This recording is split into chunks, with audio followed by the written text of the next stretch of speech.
सतराम सतलोक यह लोकवाचक नाम है। सतनाम गुणवाचक नाम है और सतराम राम नाम व्यक्तिवाचक नाम है। पार ब्रह्म पदवाचक नाम है। माया ब्रह्म पौर ब्रह्म और जीव इन सबको बनाने वाला वह मालिक जो भवसागर से पार है, सत लोक में रहते हैं। उन्हीं का नूर, उन्हीं का प्रकाश साकेत में आया उसी का रूपांतर जगत और जोनी है। वही सतराम बाबा कहते हैं कि सतलोक एक लोक है, सब लोकन से आन सतराम कह रहत है बाकी नूर जहान। आदि अनादि के आदि है ताके आदि न पार। आदि अनादि आदि कहते हैं यानी जहां से शुरू हुआ। आदि कहते हैं ब्रह्म को। अनादि कहते हैं ब्रह्म की उत्पत्ति जिससे हुई और आदि अनादि के आदि यानी ब्रह्म और पौर ब्रह्म, ये दोनों की उत्पत्ति जहां से हुई। यह एक तीसरा है जिसको कबीर साहब जी ने कहा और हमारे सतराम बाबा भी। सतराम बाबा कहे कि सार सार में कबीरा कह गए, सार सार कहे सूर, अब बाकी बचा तो तुलसी कह गए और कहे सुक्रूर। सार सार सार माने असली, तो दूगो सार है, ब्रह्म सार है और जीव सार है। इसमें एक तीसर का सार कबीर साहब कहे यानी ब्रह्म और जीव में अधिकरण कारक है। तीसर का कबीर साहब ने कहा और सार सार कहे सूर। सूरदास जी ने दो कहा, ब्रह्म और जीव के बारे में। अब बाकी बचा तो तुलसी कह गए, बाकी क्या लगा माया। तो तुलसीदास जी माया के बारे में पूरा व्याख्या किए। ब्रह्म की बात कहे, ब्रह्म के बारे में भी और जीव के बारे में भी, लेकिन विशेष व्याख्या माया का गोसाई जी ने किया है। लेकिन कबीर साहब जी ने एगो तीसर का उसमें कहे यानी सार जीव और सार ब्रह्म में तीसर का। जैसे दूध में घी है तो दूध का सार घी है, उसी तरह से ब्रह्म का सार और जीव का सार तीसर का क्या है जिसके बारे में कबीर साहब जी कहे। वही भवसागर से पार है, जिनको सत साहब कहिए चाहे सतपुरुष कहिए चाहे सतराम कहिए। गुणवाचक नाम उन्हीं का सत नाम है और पदवाचक नाम पार ब्रह्म है। व्यक्तिवाचक नाम राम है और लोकवाचक नाम सतलोक है जो भवसागर से पार है। वही सतराम बाबा कहते हैं कि आदि अनादि के आदि है, यानी आदि कहते हैं ब्रह्म को। निर्गुण निराकार ब्रह्म कहिए चाहे सर्वगुण साकार ब्रह्म। दो ब्रह्म है, निराकार ब्रह्म और साकार ब्रह्म। तो इसे आदि कहते हैं। अनादि कहते हैं निराकार और साकार को बनाने वाले।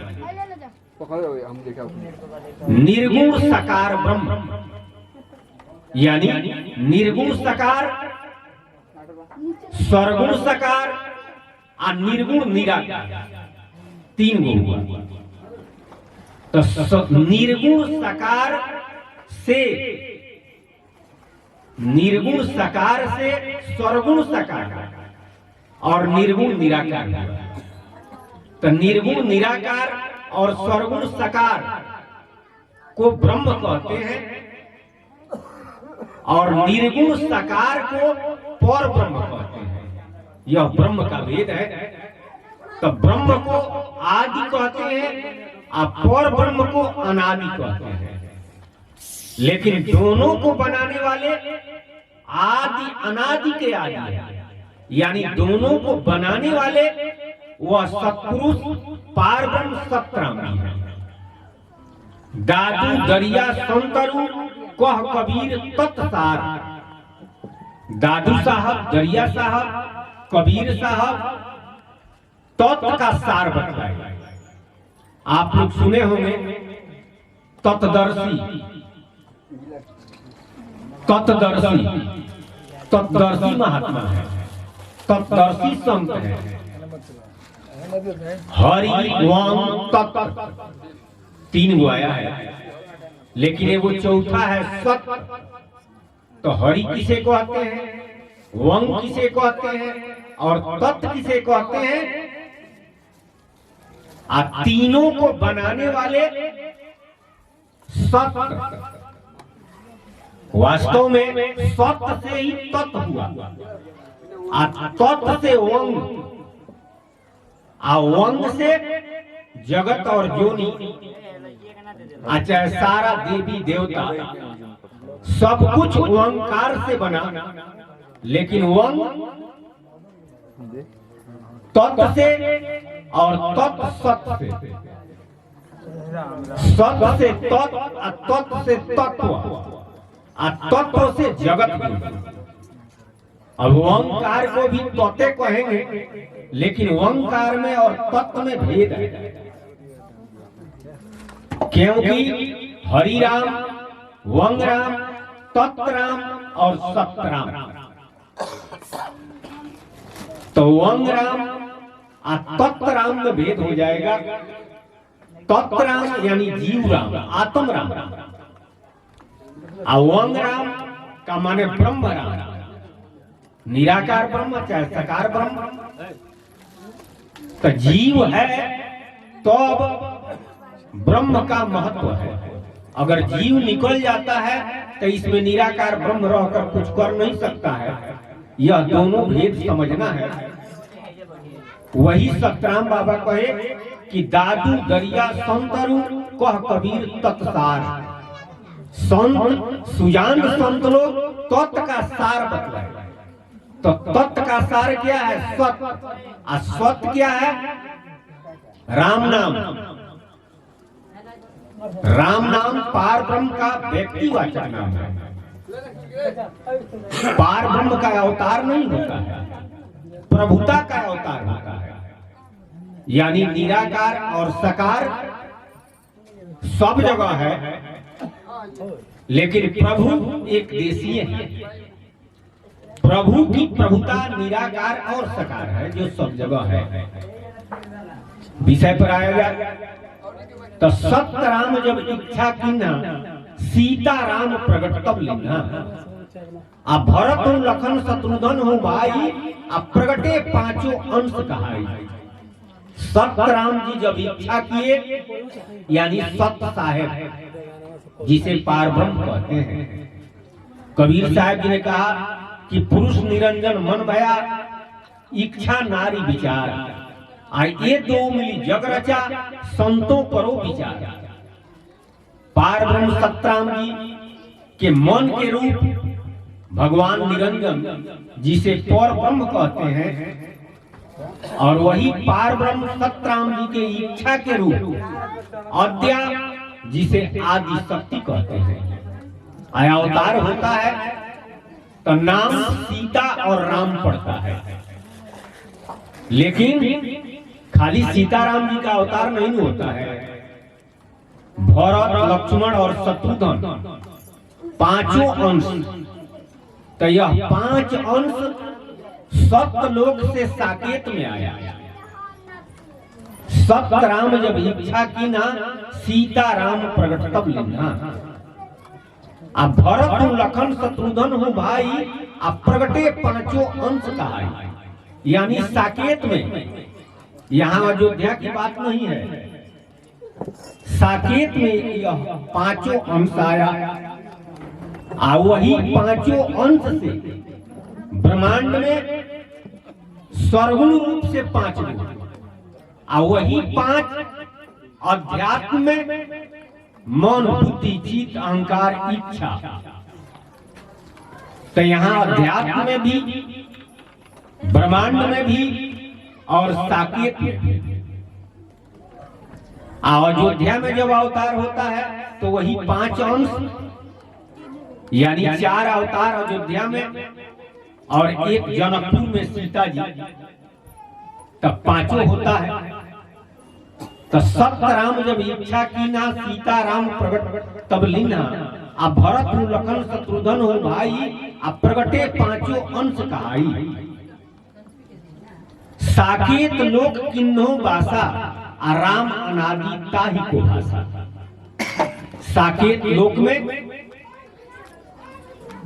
उनका स्थान, उनका वास हुआ, जिनको अनादि राम कहते हैं। गोसाई जी ने लिखा है, परम प्रकाश प्रकाशक जोई, राम अनादि अवधपति सोई। जो भगवान अवतार लिए परब्रह्म, दशरथ जी के यहाँ गोसाई जी ने उन्हीं को अनादि राम कहा। राम कृष्ण के रूप बनावे, अभेदा भेदी भक्त न भावे। वही द्वापर में कृष्णा अवतार, एक ही ब्रह्म का यहाँ त्रेता में अवतार होता है तो नाम राम पड़ता है, और उसी ब्रह्म का जब द्वापर में अवतार होता है तो नाम कृष्ण पड़ता है। लेकिन भक्त लोग आपस में झगड़ते हैं। कोई कहता है कि भगवान कृष्ण तो 16 कला से आए थे, भगवान राम तो 12 ही कला से आए थे। तो आपस में लोग झगड़ते हैं। लेकिन एक ही ब्रह्म का अवतार त्रेता में होता है तो नाम राम पड़ता है, और द्वापर में होता है तो नाम कृष्ण पड़ता है। भेदा भेदी भक्त न पावे, गोलोके में रास बिहारी, आ सीता सो राधा तंधारी। जब अयोध्या में अवतार होता है तो साकेत से होता है, आज जब द्वापर में कृष्णा अवतार होता है तो गोलोक से होता है।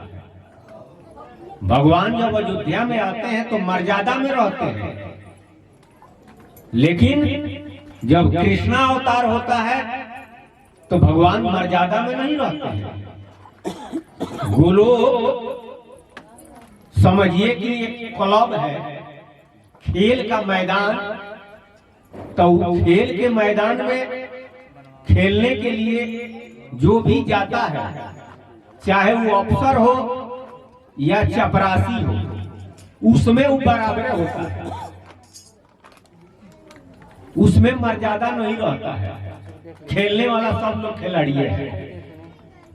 उसी तरह से कृष्णा अवतार गोलोक से होता है। तो रासलीला वगैरह भगवान करते हैं, लेकिन त्रेता में तो मर्यादा में रहते हैं। वही सतराम बाबा कहते हैं कि गोलोके में रास बिहारी, आ सीता सो राधा तंधारी। वही सीता जी राधा बनती है, सीता सो राधा तंधारी। जीव अनेक प्रगटे अविनाशी, आ निर्गुण लोक बास सुख राशि। यह आदि अनादि सृष्टि की उत्पत्ति है। यह जीव जो अनेकों जोनि में है, पार ब्रह्म सतराम जी के चित्त से यह प्रकट हुआ, और जीवलोक में प्रभु इसको रखे। तो अनेकों जीव को प्रकट किए, और स्थान दिए जीवलोक, जिसको कबीर साहब जी ने कहा कि कहवा से जीवा आवेला, कहवा समा गईले हो राम, आ कहवा में कईले मुकाम, तब कहवा लपटा गईले हो राम। इस संसार में यह जीव कहां से आया, यह प्रश्न है। उत्तर भी कबीर साहब दिए। बाबू रुक जा। उत्तर भी कबीर साहब दिए। निर्गुण से जीव आवेला, सरगुण समा गईले हो राम, आ काया गढ़ में कईले मुकाम, तब माया में लपटा गईले हो राम। इस संसार में निर्गुण लोक से जीव आया, और निर्गुण लोक में पार ब्रह्म सतराम जी प्रकट करके रखे थे।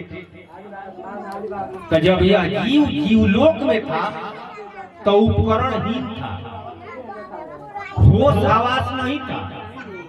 जैसे उदाहरण के लिए कोई व्यक्ति सो जाता है तो अचेत अवस्था में सोया हुआ है, श्वास चल रहा है, लेकिन न होश है न आवास है, न चाहना है न चिंता है, न सुख है न दुख है। इससे वह परे है, सुसुप्ति अवस्था में सोया हुआ है। ठीक इसी अवस्था में जीवलोक में यह पड़ा हुआ था, उपकरणहीन था। तब मालिक के तरफ से सूरत दिया गया तो यह होश में आया, और उसके बाद मालिक इसको शब्द दिए कि इसी शब्द में सूरत करके तुम हमारे पास आ सकते हो। तब तक भगवान निरंजन जी से पर ब्रह्म कहते हैं और अद्या आदि शक्ति कहिए, यानी ये दोनों लोग प्रचार किए जीवलोक में कि ऐ जीवो तुम हमारे लोक में चलो, क्योंकि पर ब्रह्म साकेत बिहारी जिसे भगवान निरंजन कहते हैं, मालिक से सत साहेब से वर मांगे थे कि हम भी राजा बने। तो मालिक कहे कि संसार त्रिलोक का रचना करो। तो त्रिलोक के रचना करने के लिए मालिक के तरफ से भगवान निरंजन को शक्ति दिया गया, क्योंकि भगवान निरंजन के पास शक्ति अपना नहीं है, मालिक ने शक्ति दिया। उसी शक्ति का नाम है आदि शक्ति, अच्छा है अनादि शक्ति कहिए। आदि शक्ति तो महालक्ष्मी को कहते हैं, अनादि शक्ति जो पर ब्रह्म साकेत बिहारी के साथ है उन्हें अनादि शक्ति कहिए चाहे अद्या कहिए। वही शक्ति के माध्यम से पर ब्रह्म साकेत बिहारी त्रिलोक का रचना किए, तब जीवों से कहे कि ऐ जीवो तुम हमारे लोक में चलो, यानी त्रिलोक में चलो। वहां पर स्वर्ग का सुख है, वैकुंठ का सुख है, अरे वहां पर जन्नत का सुख है, बहिष्ठ का सुख है, विषय का सुख है, शब्द स्पर्श रूप रस गंध, यह सारा सुख मिलेगा। अब यह जीव मालिक के तरफ से जो आदेश हुआ था कि हमारे शब्द में सूरत करके तुम हमारे पास आ सकते हो, वह भूला गया। और इसका सूरत त्रिलोक में हुआ, यानी भगवान निरंजन जो कहे प्रचार किए, इसमें इसका ख्याल हुआ। प्रभु ने सूरत दिया शब्द में लगाने को, लेकिन जीवों ने समझ लिया जोनी में फंसाने को। जब इसकी इच्छा संसार की हो गई तो भगवान 84 लाख जोनी का पुतला बनाया। आदम का पुतला यानी मनुष्य का पुतला, 84 लाख जोनी का पुतला वहां पर बनाया गया। और भगवान जबरदस्ती पकड़ कर नहीं लाए, जिस तरह से पहले, अब तो नहीं, पहले किसी सिनेमा घर में कोई सिनेमा आता था तो उस सिनेमा हॉल वाला प्रचार कराता था, गाड़ी में बैठ करके अब पोस्टर लगा करके प्रचार करने वाले प्रचार करते थे कि फलाना सिनेमा हॉल में फलाना पिक्चर लगा हुआ है, इस तरह की कहानी है, चाहे पूरा मारधार है एक्शन के साथ प्रचार करते थे। और उस प्रचार को सुन करके लोग जाकर के टिकट कटा करके सिनेमा हॉल में 3 घंटा बिताते थे। सिनेमा हॉल वाला जबरदस्ती पकड़कर नहीं ले जाता था। ठीक उसी तरह से भगवान भी जबरदस्ती पकड़कर नहीं लाए, खाली वो प्रचार किए और संसार में जो सुख है स्वर्ग में वैकुंठ में इसका व्याख्या की। इसको सुन करके यह जीव सूरत किया जगत जोनी में, तब इस संसार में आ गया। यानी जो पुतला बनाया गया था 84 लाख जोनी का मनुष्य का, जब इसकी इच्छा हुई तो भगवान ने कहा कि अपने इच्छा के अनुसार जिस जोनी में जाना चाहते हो उस जोनी में प्रवेश करो, उस पुतला में प्रवेश करो। तो अपने इच्छा के अनुसार पुतला में प्रवेश किया, आदम के पुतला में, चाहे मनुष्य जोनी में। उसमें जब प्रवेश किया तो उसमें अंधेरा था, तब बाहर निकला, कहा कि हम तो हमेशा प्रकाश में रह आए हैं, इसमें अंधेरा है। तब भगवान के तरफ से उसमें नूर दिया गया, प्रकाश दिया गया। तो उस प्रकाश को देखा और अपने को देखा, वहीं पर यह भ्रमित हो गया और कहने लगा कि उसमें और इसमें तो कोई अंतर नहीं है, जो वह है वही ये है। यानी हम में और उसमें अंतर नहीं है, जो वह है वही मैं हूं, जो वह है वही मैं हूं। अहम ब्रह्मास्मि, यह दाग लग गया, जिसको कबीर साहब जी ने कहा कि चुंदर में दाग कहां से लागल, चुंदर में दाग कहां से लागल। चुंदरी में दाग लगौले बड़ी सुंदरी, चित्त रूपी चुंदरी में अहम ब्रह्मास्मि रूपी दाग वहीं पर लग गया, यहां नहीं।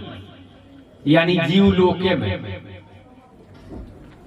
उसी को संतों ने नैहर कहा। इस संसार तो न नैहर है और न ससुरा है, ये तो है मेला, जग 2 दिन का मेला, फिर चला चली का खेला। सारा जीव मेला में आ गया है, अब मेलवे को घर समझता है। इसका नैहर भी दूसरे जगह है और ससुरा तो उससे आ गया, उसका पते नहीं है, उसका जानकारी नहीं है। बिनु सत्संग, कबीर साहब जी कहे कि जब सत्संग करेगा तब नहीं जानेगा। इसलिए जब सत्संग करते हैं तब इसके बारे में ज्ञान होता है। तब कबीर साहब जी ने कहा कि पूत जन्मिया पहले भयऊ आ बाप जन्मिया पाछे, आ कह कबीर ए अचरज को काछे। पूत का जन्म पहले हो गया, अब बाप के जन्म बाद में हुआ। अब लोग कहेंगे कि तो आश्चर्य की बात है, अब वास्तव में आश्चर्य वाला बात नहीं है। किसी व्यक्ति को जब तक कोई बच्चा नहीं होता है तब तक वह बाप कहलाता है। बच्चा जब जन्म लेता है तब बाप शब्द की उत्पत्ति होती है, उसके पहले बाप वह नहीं कहलाता है। तब पूत का जन्म पहले होता है, यानी पूत शब्द, लड़का शब्द, इस शब्दवा पहले आता है और उसके बाद बाप आता है। बाप शब्द बाद में आता है, तो इस शब्द का बाप और शब्द का बेटा हुआ। लेकिन इस संसार में जिसको हम अपना बाप समझते हैं, अपना मालिक समझते हैं, भगवान निरंजन को चाहे आदि शक्ति को, मालिक सतराम जी, उनको बाद में बनाए, जीव को पहले प्रकट किए। प्रथमे चित्त से जीव बनाए, निर्गुण लोक बसाए। सबसे पहले मालिक जीव को ही प्रकट किए, और उसके बाद भगवान निरंजन को बनाए। पहले जीव को मालिक बनाए, और उसके बाद भगवान निरंजन को बनाए, जो संसार के मालिक बने हैं। और उसके बाद आदि शक्ति को बनाए। आदि शक्ति और भगवान निरंजन मिलकर के ब्रह्मा विष्णु शिव और पूरे त्रिलोक संसार का रचना सब बना दिया। लेकिन सबसे पहले जीव को ही मालिक ने बनाया। वही महाराज जी सतराम बाबा कहते हैं कि समर्थ जीव चित चेतन किन्ना। मालिक इस जीव को सूरत दे करके होश हवास में कर दिए। लेकिन यहाँ पर प्रचार के फेर में जीव पड़ गया। इसका सूरत जगत योनि में हुआ तो प्रभु से दूर हो गया। अब इस संसार में आ गया। अब इस संसार में आकर के तमाम योनियों में भ्रमण कर रहा है। 84 लाख योनि, हाथी घोड़ा कुत्ता सियार बंदर सर्प बिच्छी चींटी इत्यादि श्रेणियों में, इत्यादि योनियों में अब प्रभु की कृपा होती है तो मनुष्य शरीर में आता है।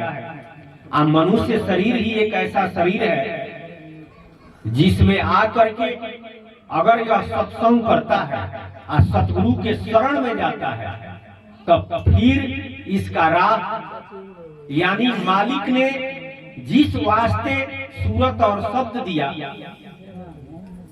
वह वस्तु क्या कहिए, वह लोक की प्राप्ति उस मालिक की प्राप्ति हो जाती है जिससे इसका जीवन सार्थक हो जाता है, यानी सदा सर्वदा के लिए मुक्त हो जाता है। अब इस संसार में 4 तरह के लोग हैं, रागी, त्यागी, बागी, अनुरागी। जो लोग रागी हैं वो लोग भी कहते हैं कि हम भवसागर से पार जाने के लिए साधन करते हैं, मुक्ति के लिए साधन करते हैं। जो त्यागी हैं वो भी कहते हैं कि हम मुक्ति के लिए साधन करते हैं। और जो लोग बागी हैं वो लोग भी कहते हैं कि हम तो मुक्त हैं, वो साधन नहीं करता है, वो कहता है कि हम मुक्त हैं। लेकिन रागी त्यागी बागी मन से जीव कहां ले भागे, मन से यह निकल नहीं पाता है। मन से हारे हार है और मन के जीते जीत। आप पार ब्रह्म को पाइए मन ही के प्रति। मन से हार गए तो हार गए और मन से जीत गए तो जीत गए। मन से हारे योनि भर में और मन जीते सो त्यागी। मन से हार गया तो 84 लाख योनि में भ्रमण करेगा और करता है, और मन से जो जीतता है वही त्यागी है। लोग कहते हैं कि घर द्वार छोड़ के जंगल में चले गए, त्यागी हो गए। मठिया आश्रम में चले गए, त्यागी हो गए। नहीं, मन को आप नहीं जीतते हैं तो आप त्यागी नहीं हैं। अरे घर द्वार छोड़ दिए तो भगत जरूर कहलाएंगे। भग से भागे भगत कहा, भगत हो गया। लेकिन जग से भागे जोगी, अब भग जग से भाग न पाता, दोनों से भागता है, उसे कहते हैं रागी। ये वो तो भक्त हो गया, लेकिन मन से नहीं भागा तो जगत योनि में ख्याल करता है, यानी रूप में ख्याल करता है, चाहे किसका भी रूप हो। अरे भगवाने का रूप हो, पंचभौतिक तत्व का फोटो मूर्ति बना करके उसी का सूरत, उसी में सूरत करता है, उसी का ध्यान करता है, तो जगत से नहीं भागा, जगते का ख्याल कर रहा है। लेकिन जोगी लोग रूपे का ध्यान करता है, न भगवान के स्वरूपे का ध्यान करता है। भगवान का रूप यह जगत ज्योनि है और स्वरूप ज्योति है। सरगुण माया है, यानी माया का ध्यान करता है। एक माया का ध्यान नहीं करता है, माया के स्वरूप का ध्यान करता है, जिसे ज्योति कहते हैं। तो जो माया का ध्यान करता है यानी सरगुण का ध्यान करता है वह रागी है, और जो ब्रह्म यानी ज्योति का ध्यान करता है वो त्यागी है। अब बागी किसे कहते हैं? न रूप का ध्यान करता है न स्वरूप का ध्यान करता है, वो किसी का ध्यान नहीं करता है। वो कहता है कि हम ही ईश्वर हैं। तो हम ध्यान किसका करें? जब हम ही भगवान है तो ध्यान किसका करें? स्वरूप ज्ञान, आत्म ज्ञान कहने के लिए लोग कहते हैं कि आत्म ज्ञान में, स्वरूप ज्ञान में किसी का ध्यान नहीं करना है। लेकिन वास्तव में आत्म ज्ञान का मतलब होता है सूरत का ज्ञान। स्वरूप ज्ञान का मतलब होता है निज ज्ञान। तो निज ज्ञान का मतलब मैं जीव हूं, और जीव का मालिक पार ब्रह्म सतराम जी है। तो जब अपने को जीव समझेंगे तो अपने मालिक को खोजेंगे, और जिसे सूरत का ज्ञान होगा वह सूरत किसमें करना है? तो सूरत प्रभु के नाम में करना है। वास्तव में आत्मज्ञानी उसे कहते हैं जो प्रभु के नाम, राम नाम में सूरत करता है। नाम सुधा दमदम पिए सोई आत्मज्ञानी। नाम रूपी अमृत हर श्वास से पीता है और उसी में सूरत करता है, उसे आत्मज्ञानी कहते हैं। लेकिन इस संसार में बाकी जो लोग अपने को आत्मज्ञानी कहते हैं, वो लोग यह कहेंगे कि हम ही ईश्वर हैं, जीव परमात्मा है, दूसरा कौन परमात्मा है? तो किसी का ध्यान नहीं करना है, तो किसी का ध्यान नहीं करता है। तो ये है बागी। चौथा है अनुरागी। गोसाई जी ने कहा कि मिला ही न रघुपति बिनु अनुरागा, आ किए जप तप जोग विरागा। जो विराग इस सब करने से प्रभु नहीं मिलते हैं जब तक अनुराग नहीं होगा। अनुराग का मतलब होता है विशेष प्रेम, और राग का मतलब होता है प्रेम। तो संसार से प्रेम करता है, जगत जोनी से प्रेम करता है। तो संसार और जगत जोनी माया है, आएगो इससे त्याग लेकर के ज्योति में ख्याल करता है, और दूसर का किसी का ख्याल नहीं करता है। लेकिन चौथा जो सतगुरु के शरण में है उसे अनुरागी कहते हैं, यानी पार ब्रह्म के नाम, राम नाम से विशेष प्रेम करता है। लागी लागी सब कहे, लागी बुरी बलाए, और लागी सोई सराहिए कि भवसागर से पार हो जाए। यानी जिसका सूरत प्रभु के नाम में लग गया तब विशेष अनुरागी है वह, और उसी का कल्याण है, और मालिक उसी का साथ भी देते हैं। हम सभी लोग चाहते हैं कि हम आनंदित रहे, सुखी रहे, हमारा कल्याण हो। तो इसका एक ही उपाय है, प्रभु के नाम का सुमिरन और प्रभु के नाम में सूरत। दूसरा उपाय नहीं है। राम भजन बिनु सुनहु खगेसा, आ मीटे न जीवन केरी कलेसा, आ राम भजन बिनु सुनु खगराई, आ जान न जाई राम प्रभुताई। प्रभु की प्रभुताई भी नहीं जान सकते हैं, और प्रभु की विशेष कृपा प्रभु के नाम के भजन और सुमिरन से ही है। अब प्रभु के विशेष कृपा जिस पर होती है निश्चित रूप से वही आनंदित, उसी का जीवन सुखमय और सदा सर्वदा के लिए कल्याण उसी का होता है। और इस संसार में मंगल भी मंगल भवन अमंगल हारी और उमा सहित यही जपत पुरारी। अरे शिव जी और पार्वती जी क्या जपते हैं? तू जो राम राम दिन राती रटो सदा अनंगा राती। पार्वती जी ने कहा कि आप तो रातों दिन राम राम कहते हैं। राम नाम शिव जानहु नीको, काल कुट फल दिन अमीको। शिव जी नीक तरीका से राम नाम जानते हैं, जौहर पी गए अमृत का फल दिया। और शिव जी ने पार्वती जी से कहा कि राम रामेति रमे रामे मनोरमे सहस्र नाम तत्तुल्यम राम नाम प्राणने। हे प्राणने,